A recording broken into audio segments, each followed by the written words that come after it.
الحمد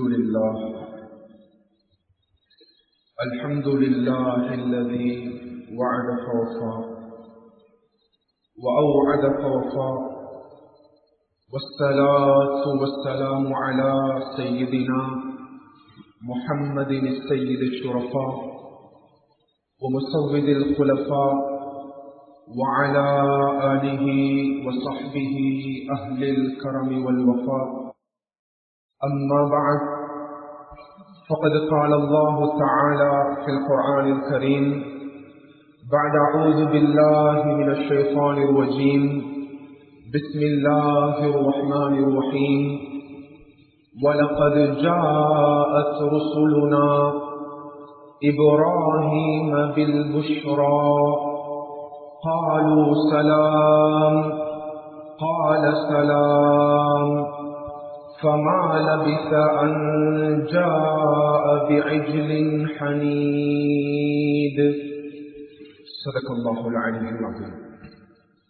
وعن عبد الملك بن السبيرة عن أبيه عن جده قال قال النبي صلى الله عليه وسلم مر الصبي بالصلاة إذا بلغ 7 سنين وإذا بلغ 10 سنين فاضربوه عليها. أخرجه الإمام أبو داود رحمه الله في سننه. ஏழு வானங்களையும் பூமிகளையும் படைத்து பரிபாலித்துக் கொண்டிருக்கக்கூடிய ரப்பு ஸமாவாத்தி வல் அர்த் அவனுக்கே புகழ் அனைத்தும் உரித்தாகட்டும். அல்ஹம்துலில்லாஹ். இவ்வுலகத்தில் வாழக்கூடிய முழு மனிதர்களுடைய நலனுக்காக வேண்டி அனுப்பி வைக்கப்பட்ட உத்தம நபிமார்கள், ரசூல்மார்கள், குறிப்பாக எங்களுடைய உயிரினும் மேலான அன்பு நபி முஹம்மது ஸல்லல்லாஹு அலைஹி வஸல்லம் அவர்கள் மீதும் அந்நாடருடைய வாழ்க்கை வழிமுறைகளை பின்பற்றி நடந்த உத்தம சஹாபாக்கள், தாபிஈன்கள், தபஉ தாபிஈன்கள், முஃமினான ஆண்கள் பெண்கள் அனைவர்கள் மீதும் சாந்தியும் சமாதானமும் உண்டாவதாக. வல்ல அல்லாஹ் ஜல்ல ஷானஹு வ தஆலாவினுடைய கட்டளைகளை இயன்ற அளவு எடுத்து நடக்குமாறும் அவனுடைய விலக்கல்களை முற்றுமுழுதாகவே தவிர்ந்து கொள்ளுமாறும் ஆரம்பமாக அடியானுக்கும் அப்பால் உங்களுக்கும் வசியத் என்னும் நசீஹத் செய்து கொள்கிறேன். ஊசிக்கும் அவ்வலம் பித்தகுவல்லாஹ். கண்ணியத்துக்குரிய கனவான்களே, சகோதரர்களே, வல்ல அல்லாஹ் ஜல்ல ஷானஹு வ தஆலா அவனின் மூலமாக இவ்வுலகத்தில் உருவாக்கப்பட்ட முதல் குடும்ப பந்தம், அல்லாஹ் தஆலாவின் மூலமாக இவ்வுலகத்தில் முன்வைக்கப்பட்ட முதல் குடும்ப உறவு. கண்ணியமானவர்களே, அது தாய் தந்தையர் என்ற உறவு கிடையாது, அது குழந்தைகள் என்ற உறவு கிடையாது, அது சாச்சா சாச்சி மாமா மாமி என்ற உறவு கிடையாது. அல்லாஹ் தஆலாவின் மூலமாக இவ்வுலகத்தில் முதலாக உருவாக்கப்பட்ட உறவு பந்தம். கண்ணியமானவர்களே, குர்ஆன் ஹதீஸினுடைய பார்வையில் அது அஸ்ஸௌஜிய்யா எனும் திருமண உறவாக இருந்து கொண்டிருக்கிறது. அஸ்ஸௌஜிய்யா எனும் குடும்ப உறவாக இருந்து கொண்டிருக்கிறது. அஸ்ஸௌஜிய்யா எனும் கணவன் மனைவி என்ற உறவாக இருந்து கொண்டிருக்கிறது. கண்ணியத்துக்குரியவர்களே, அஸ்ஸௌஜிய்யா எனும் நபி ஆதம் ஹவ்வா அலைஹிமுஸ்ஸலாத்து வஸ்ஸலாம் அவர்களுடைய ஆரம்ப திருமண உறவாக இருந்து கொண்டிருக்கிறது.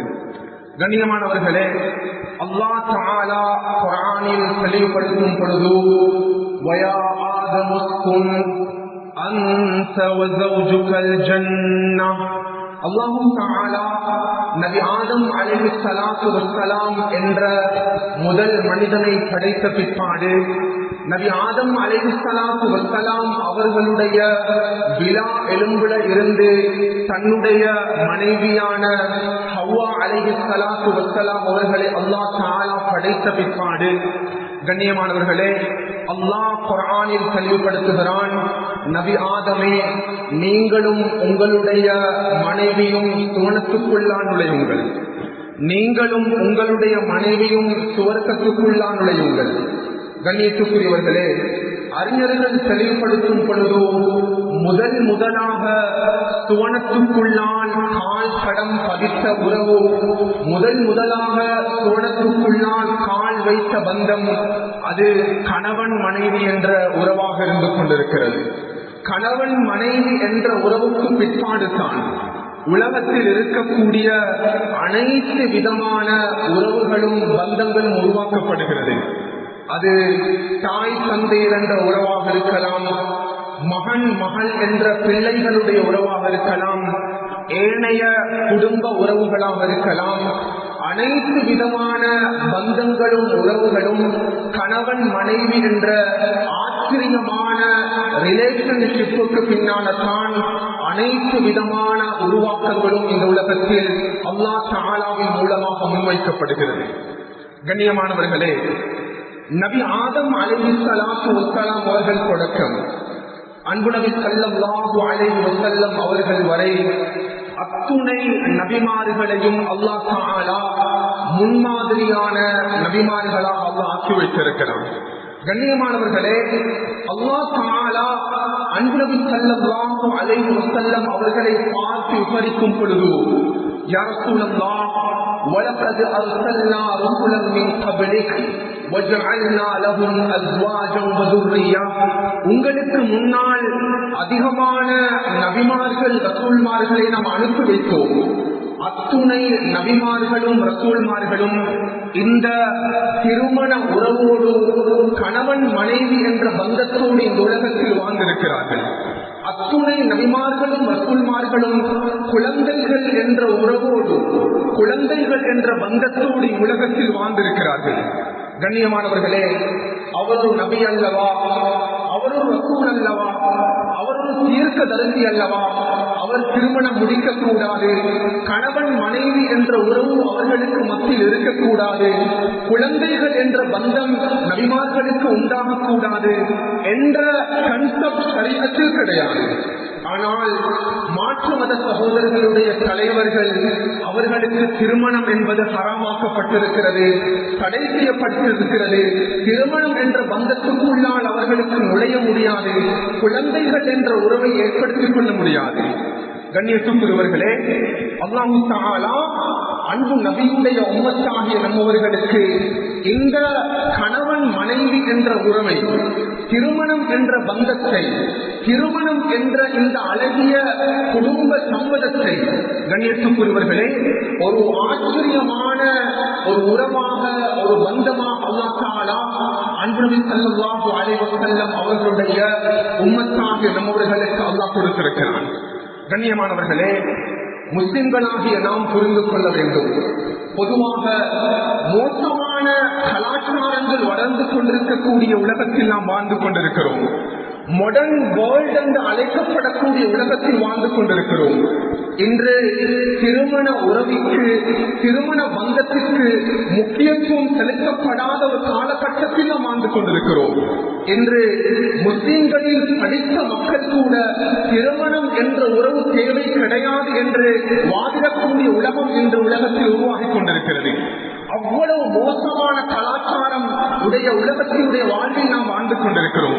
கண்ணியமானவர்களே, கியாமத்துடைய நாள் வரைக்கும் திருமண பந்தத்திற்குரிய முழுமையான பாதுகாப்பை கொடுக்கக்கூடிய ஒரு மார்க்கம், ஒரு வழிகாட்டல் இருக்கும் என்றால் அது இஸ்லாமிய மார்க்கத்தில் மாத்திரம்தான் இருக்க முடியும். கண்ணியமானவர்களே, ஒரு ஆணும் பெண்ணும் தன்னுடைய உறவுகளை, தங்களுடைய ஆசைகளை, தங்களுடைய உணர்வுகளை அடைந்து கொண்டால் மாத்திரம் போதுமானது, திருமணம் என்ற பந்தம் தேவை கிடையாது என்ற கலாச்சாரம் உலகத்தில் சர்வசாதாரணமாக உருவாகிவிட்டது. கண்ணியமானவர்களே, இஸ்லாம் எனும் மார்க்கம் மாத்திரம்தான் இந்த அழகிய திருமண வாழ்க்கைக்குரிய கௌரவத்தை கொடுத்துக் கொண்டிருக்கிறது. கண்ணியமானவர்களே, இந்த இடத்தில் நாம் ஒவ்வொருவரும் புரிந்து கொள்ள வேண்டிய ஒரு அடிப்படையான அம்சம் இருக்கிறது. அதுதான் ஒரு ஆணும் பெண்ணும் ஈஜாப் கபூல் செய்து இந்த பெண்ணை என்னுடைய மனைவியாக நான் ஏற்றுக்கொள்கிறேன் என்பதாக அந்த நிக்காஹுடைய மஜ்லிஸில் தன் மனைவியாக ஒரு பெண்ணை அவன் கபூல் செய்யும் பொழுது, ஒரு ஆணும் பெண்ணும் அவர்கள் கணவன் மனைவி என்ற உறவை ஏற்படுத்திக் கொள்ளும் பொழுது, கண்ணியத்துக்குரியவர்களே, முதலாக அந்த கணவன் மனைவியுடைய கல்வியில் வள வேண்டிய முதல் இஸ்லாம் வழிகாட்டிய இன்டென்ஷன், முதல் நியத்து எவ்வாறு இருக்க வேண்டும், ஒரு ஆண் பெண்ணுடைய கணவன் மனைவியுடைய முதல் உணர்வு எவ்வாறு இருக்க வேண்டும்? கண்ணியத்துக்குரியவர்களே, திருமண பந்தத்தினுடைய நோக்கம் என்ன? திருமண உறவினுடைய இஸ்லாம் முன்வைத்திருக்கக்கூடிய பர்பஸ் என்ன? திருமண பந்தத்தில் ஒரு ஆணும் பெண்ணும் இணையக்கூடிய தருணத்தில் இஸ்லாம் நம்மவர்களுக்கு முன்வைத்திருக்கக்கூடிய ஏம் என்ன? கண்ணியமானவர்களே, வெறுமனே ஒரு ஆணும் பெண்ணும் கணவன் மனைவியாக வாழ வேண்டும் என்பது மாத்திரமா? கிடையாது. ஒரு ஆணும் பெண்ணும் தன்னுடைய உணர்வுகளை அடைந்து கொள்ள வேண்டும் என்பது மாத்திரமா திருமண பந்தத்துடைய நோக்கம்? அன்புக்குரியவர்களே, குர்ஆன் ஹதீஸுடைய பெர்ஸ்பெக்டிவில், குர்ஆன் ஹதீஸுடைய வியூல, அன்பு நபியினுடைய வாழ்க்கையினுடைய அடிസ്ഥാனத்தில் இருந்து நாம் புரிந்து கொள்ளக்கூடிய ஆகப்பெரிய ஒரு அடையாளம் என்ன தெரியுமா? ஒவ்வொரு ஆணும் பெண்ணும் திருமண பந்தத்தில் இணைவதற்குரிய அடிப்படையான நோக்கம் என்ன? சுப்ஹானல்லாஹ், அறிஞர்கள் தெளிவுபடுத்துகிறார்கள், அது பகாஉன் நஸ்லி வ ஹிஃப்துன் நஸப். ஒவ்வொரு ஆணும் பெண்ணும் திருமண பந்தத்தில் இணைவதற்குரிய அடிப்படையான நோக்கம் என்ன தெரியுமா?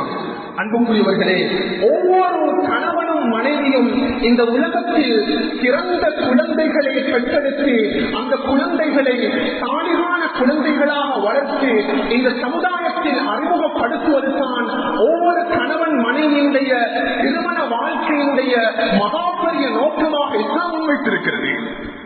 அன்பானவர்களே, இதுதான் அடிப்படையான நோக்கம். ஒரு மனிதன் தன்னுடைய உணர்வுகளை எவ்வாறு தீர்த்துக் கொள்ளலாம்? சுப்ஹானல்லாஹ், இஸ்லாம் நம்மவர்களுக்கு முன்வைத்திருக்கிறது. ஒரு ஆண் பெண்ணுடைய திருமணத்தினுடைய நோக்கம் சிறந்த குழந்தைகளை உருவாக்கி இந்த உலகத்திற்கு அறிமுகப்படுத்த வேண்டும். கண்ணியமானவர்களே, அவன் கபராளியாக மாறிவிட்டால் அந்த குழந்தை தனக்காக வேண்டி துஆ செய்யக்கூடிய குழந்தைகளை இந்த பூமிக்கு நேராக உருவாக்க வேண்டும். இதுதான் ஒரு திருமண பந்தத்தினுடைய மகாபெரிய நோக்கமாக இஸ்லாம் நம்மவர்களுக்கு முன்வைத்திருக்கிறது. இதை தவிர திருமணத்தினுடைய நோக்கத்தை, கண்ணியமானவர்களே, வேற எந்த நோக்கமாக இஸ்லாம் நம்மவர்களுக்கு தெளிவுபடுத்தவில்லை. அன்பு நபியிடம் ஒரு சஹாபி வருகிறார். அபூதாவுதில் சமீபிக்கப்படக்கூடிய ரிவாயத், யா ரசூலல்லாஹ், நான் ஒரு பெண்ணை திருமணம் பேசிவிட்டேன். அந்த பெண்ணை நான் திருமணம் முடிப்பதற்கு விரும்புகிறேன். யா ரசூலல்லாஹ், இன்னி அஸப்து ஸாத இம்ராஅத்தன் வ ஹஸபின் வ ஜமால். அந்த பெண் அழகிய பெண், ஈமானியத்துள்ள ஒரு பெண், அழகிய குடும்ப வம்சத்தை கொண்ட பெண். யா ரசூலல்லாஹ், அந்த பெண்ணை திருமணம் முடிக்கிறதுக்கு நான் விரும்புறேன். ஸல்லல்லாஹு அலைஹி வஸல்லம் பார்த்து கேட்டாங்க, அந்த பெண்ணை நான் திருமணம் முடிக்கட்டுமா? அப்ப அஸஸவஜுஹா யா ரசூலல்லாஹ், ஆனா அந்த பெண்ணிடம் ஒரு குறை இருக்கிறது. அந்த குறையை யா ரசூலல்லாஹ் அவங்களோட நான் பகிர்ந்து கொள்கிறேன். அந்த பெண் குழந்தைகளை பெற்றெடுக்க மாட்டாள். அந்த பெண் குழந்தைகளை பெற்றெடுக்கக்கூடிய தன்மை அவளுக்கு கிடையாத ஒரு மலட்டு பெண். ஆனால் அந்த பெண்ணிடம் ஈமான் இருக்கிறது, அழகு இருக்கிறது, அந்த பெண்ணுக்கு அழகிய வம்சம் இருக்கிறது. அந்த பெண்ணை திருமணம் முடிப்பதற்கு நான் ஆசைப்படுகிறேன். அந்த பெண்ணை திருமணம் முடிப்பதற்குரிய அனுமதி எனக்கு சார்பில் யா ரசூலல்லாஹ். கண்ணியமானவர்களே, ஸல்லல்லாஹு அலைஹி வஸல்லம் அவங்க மிச்சம் ஆழமாக பேசல. அந்த சஹாபியை பார்த்து உடனடியாக நபியவர்கள் கூறினார்கள், ஏ சஹாபியே, ஏ தோழனே, அந்த பெண்ணை நீங்கள் திருமணம் முடிக்க வேணாம், அந்த பெண்ணை நீங்கள் திருமணம் முடிக்க வேணாம் என்று நபியவர்கள் கூறிய அடுத்த கணம் அந்த சஹாபி சென்று விட்டார். அவர் வீட்டுக்கு போனதுக்கு பின்னால அவருடைய கல்வில ஒரு மாற்றம் ஏற்படுகிறது. மறுபடியும் ரசூலுல்லாஹ் வந்து கேட்டார், யா ரசூலல்லாஹ், அந்த பெண்ணை திருமணம் முடிக்கிறதுக்கு அனுமதி எனக்கு தாங்க. ஸல்லல்லாஹு அலைஹி வஸல்லம் அவங்க சொன்னாங்க, அந்த பெண்ணை நீங்க திருமணம் முடிக்க வேணாம். கண்ணியமானவர்களே, அவர் வீட்டுக்கு போயிட்டாரு. மறுபடியும் வந்து கேட்டார், யா ரசூலல்லாஹ், அந்த பெண்ணை திருமணம் முடிப்பதற்குரிய அந்த பெர்மிஷன் எனக்கு தாங்க யா ரசூலல்லாஹ். ஸல்லல்லாஹு அலைஹி வஸல்லம் அந்த சஹாபியை முன்னிறுத்தி திருமணத்தினுடைய நோக்கத்தை தெளிவுபடுத்தினார்கள். திருமண பந்தத்தினுடைய உறவினுடைய ஆழமான கோபத்தை ரசூலுல்லாஹ் தெளிவுபடுத்தினார்கள். ஏ மனிதா, ஏ சோழனே, திருமண உறவினுடைய நோக்கம் உங்களுக்கு தெரியுமா? தஸவ்வஜுல் வதூத் வலூத், நீ இந்த உலகத்தில் திருமண பந்தத்தில் இணைந்த பிற்பாடு உன்னுடைய மனைவியின் மூலமாக அதிகமான குழந்தைகளை பெற்றெடுத்து அந்த குழந்தைகளை சாலிஹான குழந்தைகளாக இந்த உலகத்தில் வளர்த்து தர்பியை கொடுத்து கைட் பண்ணி நீ மரணித்த பிற்பாடு அவருக்கு சென்ற பிற்பாடு உனக்காக வேண்டி துஆ செய்யக்கூடிய குழந்தை உருவாக்க வேண்டும். இதுதான் திருமண பந்தத்தினுடைய மகாபெரிய நோக்கமாக இருக்கிறது. ஸல்லல்லாஹு அலைஹி வஸல்லம் இந்த பதிலை கொடுத்துள்ளே அவர் ஒன்றும் பேசல.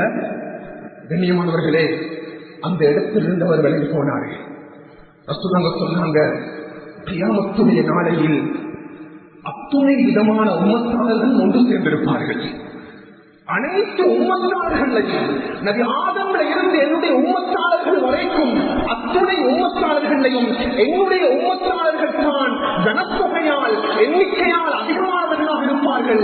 அதனை நினைத்து நான் பெருமைப்படுகிறேன் சஹாபியே. எனவே என்னுடைய உம்மத்தாளர்களுடைய திருமணத்துடைய நோக்கம் அவர்கள் சிறந்த குழந்தைகளை பெற்றிருக்க வேண்டும். அக்குழந்தைகளை சிறந்த முறையில் பராமரிக்க வேண்டும். அக்குழந்தைகளுக்குரிய தர்பியாக்களை குர்ஆன் ஹதீஸுடைய பார்வையில் வழங்க வேண்டும். கண்ணியமானவர்களே, உண்மையிலே குழந்தைகளை பெற்றெடுப்பது என்று கூறும் பொழுது இன்றைக்கு எங்கட முஸ்லிம்களுக்கு மத்தியில கூட ஹஜ்ரத் மிம்பர் மேடையில் குழந்தைகளை பற்றி பேசுகிறார், குழந்தைகளை பெற்றெடுப்பதை பற்றி பேசுகிறார். அவருக்கு நாகரிகம் தெரியாது, அவருக்கு கலாச்சாரம் தெரியாது என்று பேசக்கூடிய அளவுக்கு இந்த சமூகம் மாறிவிட்டது. ஒரு குழந்தை பெற்றெடுத்து விட்டால், ஒரு குழந்தை கிடைத்து விட்டதல் போதுமானது. இரண்டாவது குழந்தை பெற்றெடுத்து விட்டால் 2 குழந்தை உங்களுக்கு கிடைத்து விட்டதா, 3வது குழந்தை கிடைத்து விட்டால் அவருக்கு நாகரிகம் தெரியாது, கலாச்சாரம் தெரியாது, சமூகம் தெரியாது என்றெல்லாம் பேசப்படக்கூடிய அளவுக்கு இன்று முஸ்லிம் சமூகத்துக்கு மத்தியில் குழந்தைகளை பெற்றெடுப்பது கூட மோசமான கலாச்சாரமாக பார்க்கப்படுகிறது. இதையும் தாண்டி கண்ணியமானவர்களே, பயங்கரமான பாவங்கள் என்று உருவாகிவிட்டது. ஒரு பெண் கன்சீவ் ஆன உடனே வயிற்றில் இருக்கக்கூடிய குழந்தைகளை அபோர்ஷன் பண்றாங்க. இன்றைக்கு சர்வசாதாரணமாக மாறிவிட்டது. ஹஜ்ரத், என்னுடைய மனைவி குழந்தை கிடைச்சு 2 வருஷம் தான், அடுத்த குழந்தைக்கு அவள் கன்சீவ் ஆகிட்டான், இஸ்லாத்துல அபோர்ஷன் பண்றதுக்கு அனுமதி இருக்கிறார். எத்தனையோ பேர் கருக்கலைப்பு என்பது இந்த முஸ்லிம் சமுதாயத்திற்கு மத்தியில் சர்வ சாதாரணமாக மாறிவிட்டது. அதையும் தாண்டி எத்தனையோ பெண்கள் தங்களுடைய கற்பப்பையை ஆபரேஷன் பண்ணி எடுக்கக்கூடிய கலாச்சாரம் உருவாகிவிட்டது. கனிமார்களே, எவ்வளவு பயங்கரமான பாவம் என்ற விடயத்தோடு மக்கள் தெரிகிறது. இன்னைக்கு எங்களுக்கு தெரியாமலே இந்த பாவம் சர்வசாதாரணமாக ஒவ்வொரு வீட்டுக்குள்ளாலும் தலைவிரித்து ஆடிக்கொண்டிருக்கிறது. கண்ணியமார்களே, இஸ்லாம் அவ்வளவு ஒரு முக்கியத்துவத்தை திருமண வாழ்விற்கும் திருமண வாழ்வினுடைய ஆபப்பரிய நோக்கமான குழந்தைகளுடைய பகுதிக்கும் இஸ்லாம் வழங்கிக் கொண்டிருக்கிறது. கண்ணியமார்களே, நபி யாக்கூப் அலைஹிஸ்ஸலாம் அவங்க பாதை நடந்து போறாங்க. நடந்து போகும் பொழுது குர்ஆன் பேசுகிறது, நபி யாக்கூபுக்கு முன்னால 12 குழந்தைகளும் நடந்து போறாங்க. சூரத்து யூசுப் படிச்சு பாருங்க. அல்லாஹ் தஆலா நபி யாக்கூபுக்கு 12 குழந்தைகளை கொடுத்தான். அந்த 12 குழந்தைகள் ஒரு குழந்தை தான் நபி யாக்கூப் அலைஹிஸ்ஸலாத்து வஸ்ஸலாமுடைய மகன், விசேடமான மகன் நபி யூசுப் அலைஹிஸ்ஸலாம். 12 குழந்தைகளும் பாதையில் நடந்து செல்லும் பொழுது நபி யாக்கூப் அலைஹிஸ்ஸலாம் சொல்றாங்க, யா பனிய லா ததுகுலு மின் பாபின் வாஹிதின் வதுகுலு மின் அப்வாபின் முத்தஃபர்ரிகா.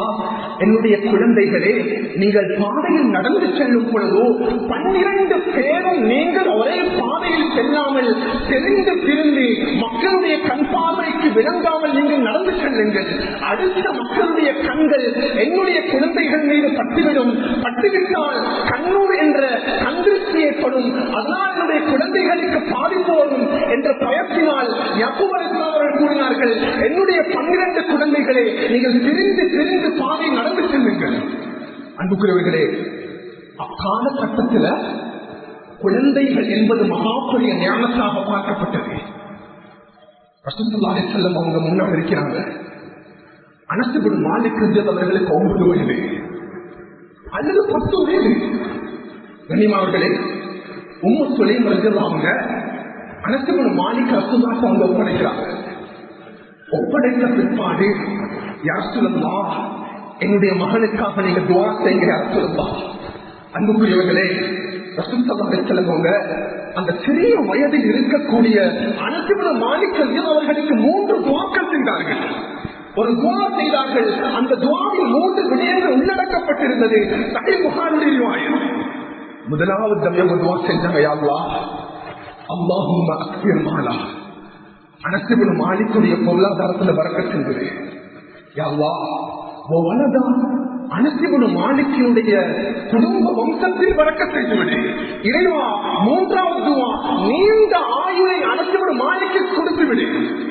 கண்ணியமானவர்களே, அல்லாமா ஸஹபி ரஹ்மத்துல்லாஹி தெளிவுபடுத்துறாங்க, அனஸ் இப்னு மாலிக் அவருடைய வாழ்க்கையில இந்த 3 துஆக்களுடைய பிரதிபலிப்பையும் முழுமையாக கண்டு கொண்டார்கள். அதில் முதலாவது பகுதி, அனஸ் இப்னு மாலிக் அவர்கள் கூறுகிறார்கள், என்னுடைய தோட்டத்தில் மாத்திரம் வருடத்தில் 2 வெடித்தங்கள் ஈச்சப்பழமும் வருடத்தில் 2 வெடித்தங்கள் திராட்சையும் காய்க்கும். அல்லாஹ் என்னுடைய பொருளாதாரத்தில் பரக்கத்தை ஏற்படுத்தினார். இரண்டாவதாக கூறினாங்க, இந்த விடயம் ஆச்சரியமானது. கண்ணியமானவர்களே, சுப்ஹானல்லாஹ், ரசூலுல்லாஹுடைய துஆ, வௌலித லிசுல்பி மிஅத்துன் வஸித்தா. என்னுடைய வம்சத்துல என்னுடைய குழந்தைகள், என்னுடைய குழந்தைகளுடைய குழந்தைகள், சுப்ஹானல்லாஹ், என்னுடைய குழந்தைகளுடைய குழந்தைகளுடைய குழந்தைகள், நான் என்னுடைய வம்சத்தில் மாத்திரம் 106 குழந்தைகள் நான் பார்த்துவிட்டேன்.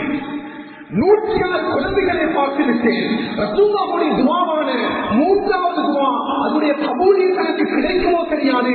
வரலாற்றில் பதிவு செய்யப்படுகிறது, ஆகிரு மன் வாஸபி பஸரா, பஸராவில் கடைசியாக வஃபாத்தாகிய சஹாபி 103 வயது அனஸ் இப்னு மாலிக் ரலியல்லாஹு அன்ஹு. ரசூலுல்லாஹுடைய அந்த 3 துஆவினுடைய பிரதிபலிப்பையும் அனஸ் இப்னு மாலிக் ரலியல்லாஹு அன்ஹுடைய வாழ்க்கையில பார்த்தாங்க. அதுல ஹைலைட் கூடிய விடயம் என்ன தெரியுமா? அனசுலியல்லாங்க சொல்றாங்க, என்னுடைய வம்சத்துல நான் 106 குழந்தைகளை பார்த்தேன். அந்த குழந்தைகள் சாலிகான குழந்தைகளாக இந்த பூமிக்கு மேலா நடமாட ஆரம்பித்தன. அன்புக்குரியவர்களே, ஒரு மனிதனுடைய வாழ்க்கையில கிடைக்கக்கூடிய ஆகப்பெரிய அருட்பாக்கியம் அல்லாஹ் தஆலா எங்களுக்கு கொடுத்திருக்கக்கூடிய குழந்தையுடைய பாக்கியம். கண்ணியமானவர்களே, உண்மையிலே இந்த உலகத்தில், இந்த சமுதாயத்தில் எவ்வளவு பெரிய மார்க்க விடயங்களை தவிர்ந்த எவ்வளவு பெரிய ஞானிகளாலும் அறிஞர்களாலும் சைக்கிள்ஸினாலும் எவ்வளவு பெரிய கலைகளை படைத்தாலும், கண்ணியத்துக்குரியவர்களே, இஸ்லாம் ஒரு குழந்தையை பெற்றெடுத்ததுக்கு பின்னால அந்த குழந்தைக்குரிய கல்வியாவையும் அந்த குழந்தைக்குரிய கைடன்ஸையும் இஸ்லாம் முன்வைத்திருப்பது போன்று உலகத்தில் எந்த மதமும் எந்த மார்க்கமும் எந்த சம்பிரதாயமும் இஸ்லாம் வழிகாட்டியது போன்று வழிகாட்டவில்லை. ஒரு குழந்தை பெற்றெடுத்த உடனே வலது காதுல நீங்க அதான் சொல்லுங்க, இடது காதுல இகாமத் சொல்லுங்க. அந்த குழந்தைக்கு சாலிகான ஒரு மனிதனை வைத்து தஹ்னீக் பண்ணுங்கள், அழகிய பெயரை சூட்டுங்கள். அக்குழந்தை பிறந்து 7வது கிழமை அகீகாவுடைய விவாதத்தை நிறைவேற்றுங்கள். அக்குழந்தை வளர்ந்து கொண்டு போகும் பொழுது, 7வது வயதை அடையும் பொழுது அக்குழந்தைக்கு தொழுகையுடைய முறையை கற்றுக் கொடுங்கள். 10 வயதும் அடைந்தும் தொழாவிட்டால் அடித்து அந்த குழந்தைக்கு தொழுகையை கற்றுக் கொடுங்கள். அக்குழந்தைக்கு கல்வியை கொடுங்கள். பருவத்தை அடைந்த பிற்பாடு அழகிய திருமண பந்தத்தை உண்டாக்குங்கள் என்ற அழகிய மார்க்க வழிமுறையை இஸ்லாத்தை தவிர எந்த மதத்திலும், கண்ணியமானவர்களே, குழந்தை வளர்ப்பு முறையுடைய முழுமையான கல்வியத்தை எந்த மார்க்கமும் மதமும் வைக்கவில்லை. அவ்வளவு அழகான கைடன்ஸ் இஸ்லாம் நம்மவர்களுக்கு முன்வைத்திருக்கிறது. யூதன் இருக்கிறது அல்லவா, யூதன் ஒரு பெண், யூத வம்சத்தில் யூத பரம்பரையில் ஒரு பெண் கற்பமாகிவிட்டால் 3 விடயங்கள் செய்வாங்க. முதலாவது, கற்பம் தரித்த பெண்ணுக்கு முதலாவது சயின்ஸை படிச்சு கொடுப்பாங்களா. கற்பம் தரித்த அந்த பெண்ணுக்கு மேக்ஸ படிச்சு கொடுப்பாங்க. 3வது, கற்பம் பதித்த அந்த பெண்ணுக்கு இசையை கேட்க வைப்பார்கள். இந்த 3 அம்சங்களும் யூதர்களுடைய பெண்கள் கற்பம் பதித்தால் இன்று வரைக்கும் அவர்களுக்கு மத்தியில் இந்த கலாச்சாரம் இருக்கிறது. இதனால்தான் இன்றைக்கு உலகத்தில் யூதர்களை விட அறிவால் சிறந்தவர்கள் யாரும் கிடையாது. முழு உலகத்தும் யூதனுடைய கையில் இருக்கிறது. முழு டெக்னாலஜி யூதனுடைய கையில் இருக்கிறது. உலகத்தையும் யூதன் ஆட்சி படைக்கிறார். அவ்வளவு திறமசாலியான குழந்தைகள் யூத வம்சத்தில் உருவாக்கப்படுகிறது. இந்த 3 விதமான அடிப்படையான அம்சங்களும் செஞ்சிருவாங்க அவர்கள். கண்ணியமானவர்களே, சுபஹானல்லாஹ், நாங்க புரியணும். நாங்க இஸ்லாம் எங்களுக்கு ஒரு குழந்தையை பெற்றெடுத்த பிற்பாடு ஒரு தாய் தன்னுடைய குழந்தையை வயிற்றில் அவள் சுமந்தவுடன் இஸ்லாம் அந்த குழந்தையை பெற்றது வரைக்கும் வழிகாட்டல் முன்வைத்திருக்கக்கூடிய வழிகாட்டலை போன்று எந்த இடத்திலே இதே போன்று அழகிய வழிகாட்டல் கிடையாது. எங்களுக்கு முன்னால் குர்ஆன் இருக்கிறது, எங்களுக்கு முன்னால் ஹதீஸ் இருக்குது. கண்ணியமானவர்களே, இன்றைக்கு எங்கட சமூகத்துல ஒரு பெண் கன்சீவ் ஆயிட்டாண்டா குர்ஆனை தொட மாட்டாங்க. குர்ஆனை தொட மாட்டாங்க. ஒரு பெண் குர்ஆனை தொட்டு விட்டால் அந்த ஒருத்தர் சொல்றாரு, எந்த மனைவி கன்சீவ் ஆனதிலிருந்து பிள்ளை கிடைக்கும் வரைக்கும் 10 குர்ஆனை என்னுடைய மனைவி முடிச்சு கொண்டிருந்தார். 10 குர்ஆனை முடித்தார். 10 குர்ஆனை முடித்த பொழுதுதான் என்னுடைய குழந்தையுடைய மனைவி பெற்றெடுத்தார். கண்ணியத்துக்குரியவர்களே, உண்மையிலே சமூகத்தில் 1-2 பேர் அவ்வாறு இருக்கலாம். நம் சமூகங்களில் முஸ்லிம்களுக்கு மத்தியில் இன்று நாம் இசைகளுக்கும் மோசமான கலாச்சாரத்துக்கும் தான் நம் குழந்தை வளர்ப்புடைய விடயத்தில் முக்கியத்துவம் கொடுப்போமே தவிர குர்ஆனுக்கும் ஹதீஸுக்கும் நாம் முக்கியத்துவம் கொடுப்பது கிடையாது. உமர் இப்னு கத்தாப் ரலியல்லாஹு அன்ஹு முன்னால் வைக்கிறாங்க. ஜனாதிபதி ஒரு தந்தை ஒரு சிறுவனை அழைத்துக் கொண்டு உமர் நிறுவனருக்கு முன்னால் வரார். உமர் இப்னு கத்தாப் ரலியல்லாஹு அன்ஹு அந்த இடத்துல இருக்கிறாங்க.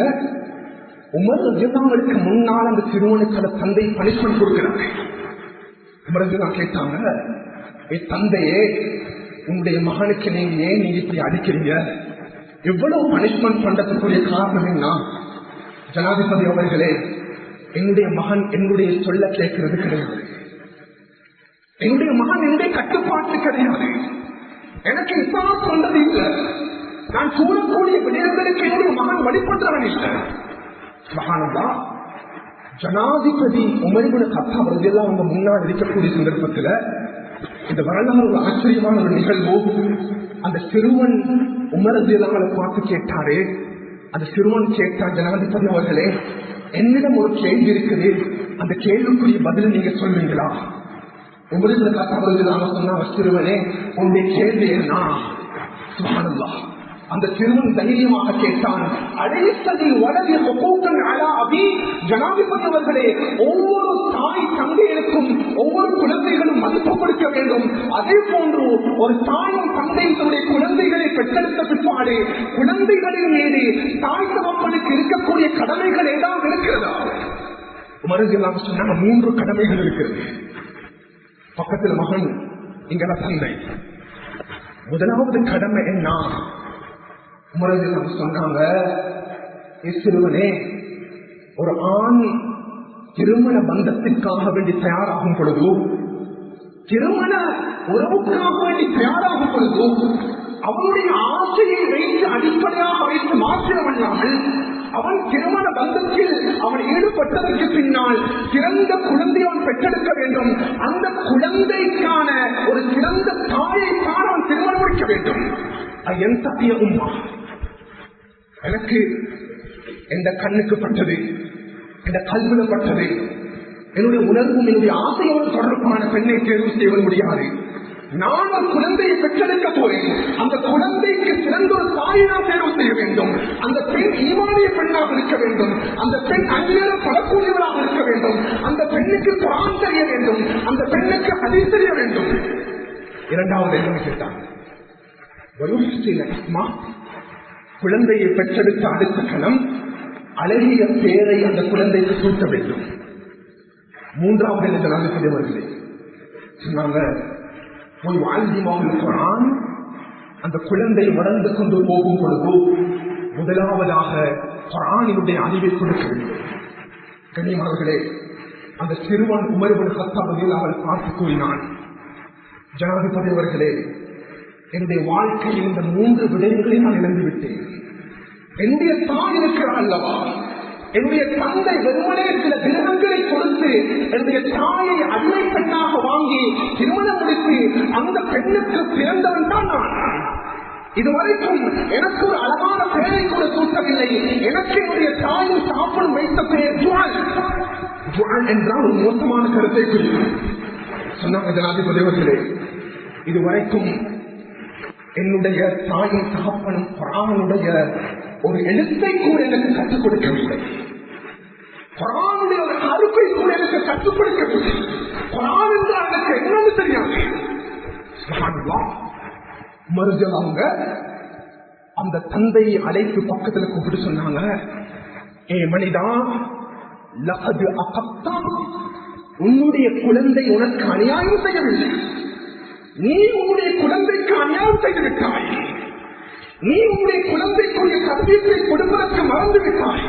நீ உன்னுடைய குழந்தைக்கு குர்ஆனை கொடுப்பதற்கு மறந்து விட்டாய். நீ உன்னுடைய குழந்தைக்கு அழகிய பெயரை சூட்டுவதற்கு மறந்து விட்டாய்.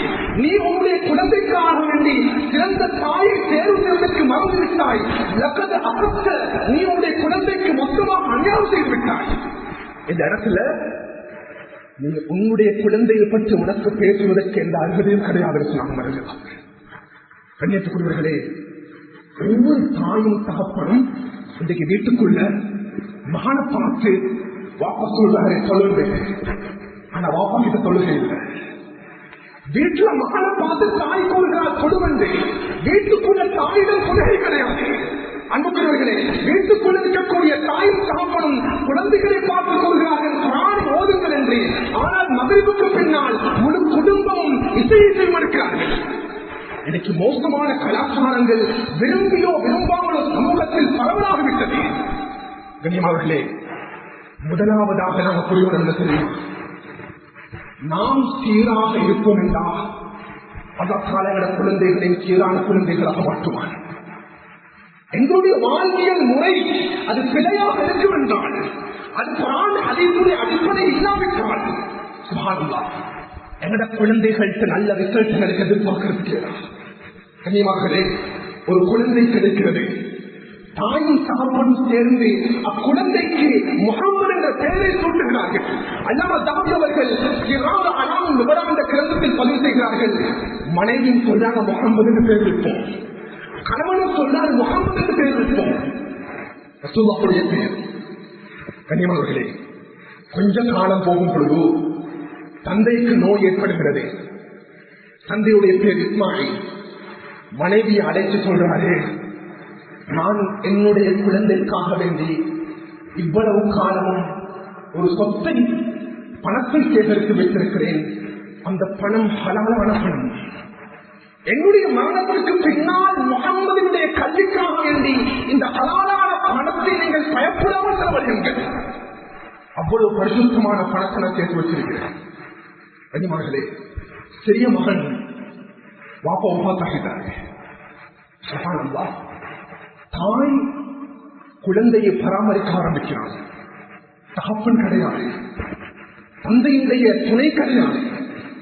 காலங்கள் கடந்து கொண்டிருக்கும் பொழுது அந்த முஹம்மதினுடைய அவங்க தெளிவுபடுத்துறாங்க, 2 கண்களில் ஒரு நோய் ஏற்படுகிறது.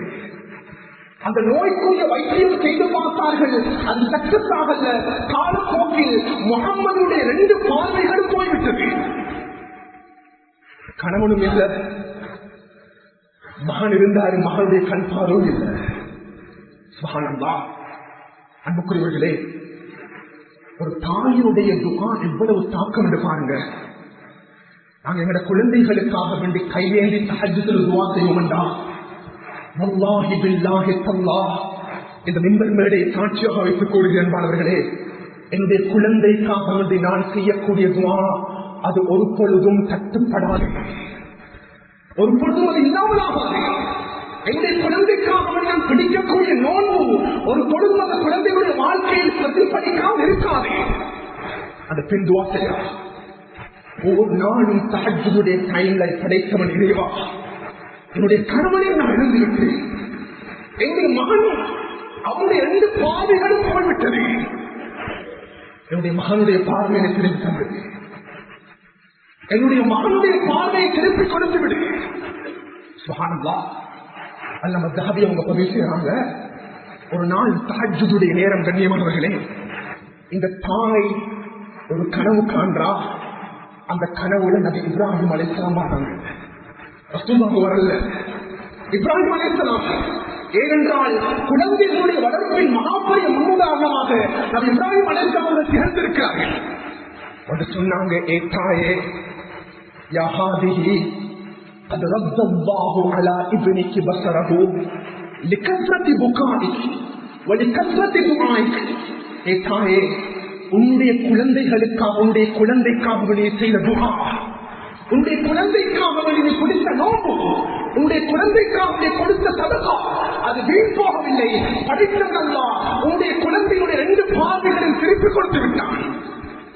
அன்பார்களே, தஹஜ்ஜுடைய நேரம் எழும்புகிறது. முஹம்மது பின் இஸ்மாயில் அந்த சிறுவன் வளமையாக தாயுடைய துணையோடு தஹஜ்ஜுடைய நேரத்துக்கு எழும்பக்கூடியவன்.